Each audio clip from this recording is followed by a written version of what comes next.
NYPD officers face questions about Eric Garner's death and read a judicial inquiry in the more than 7 years since her son's death. Gwen Carr has pushed to find out the identities of other NYPD members who played a role in his death or made decisions surrounding his case, and if they were investigated or disciplined by the police department or the city.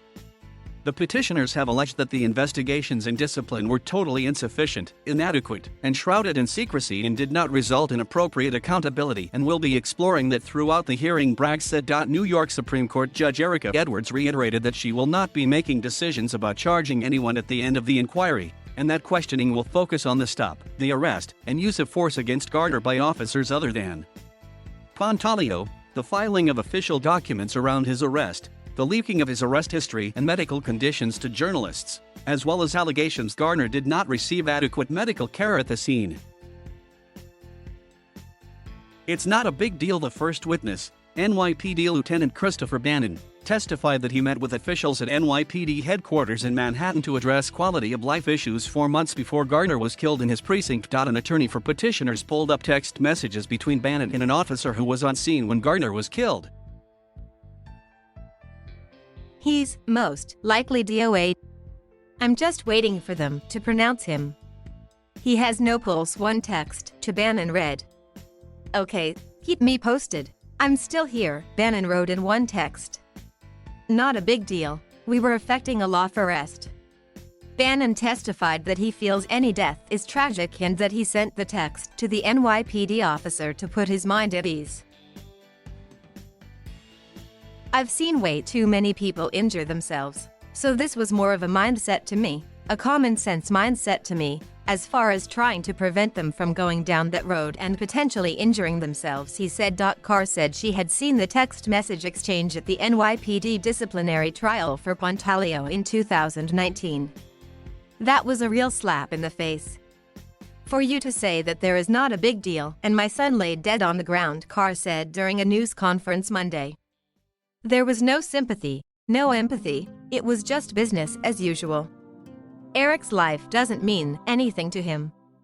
He was just another person that one of his officers had killed." 10,000 cigarettes. NYPD officer Justin D'Amico, who was on scene when Garner was killed, testified that he made the decision to arrest Garner, and that in the hours after his death, he filled out an arrest form where he charged Garner with charges including felony cigarette tax evasion. The state law D'Amico cited in his report would require someone to possess at least 10,000 cigarettes for the purpose of selling them. But, in his report, D'Amico wrote Garner had been in possession of 5 packs of cigarettes.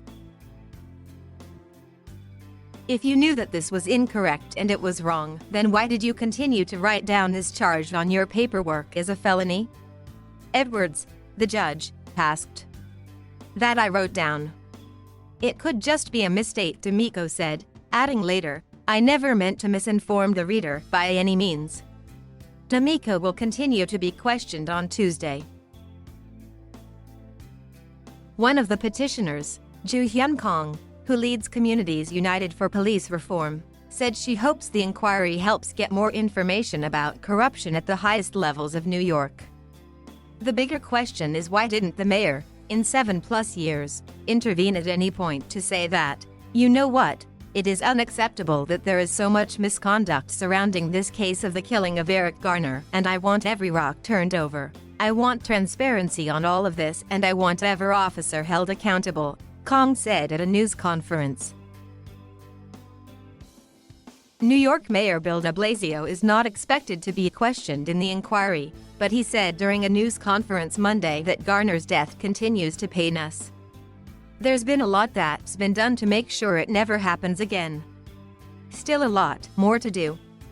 But I hope as we end this chapter, we just have to keep doing the work so nothing like this ever happens again," de Blasio said.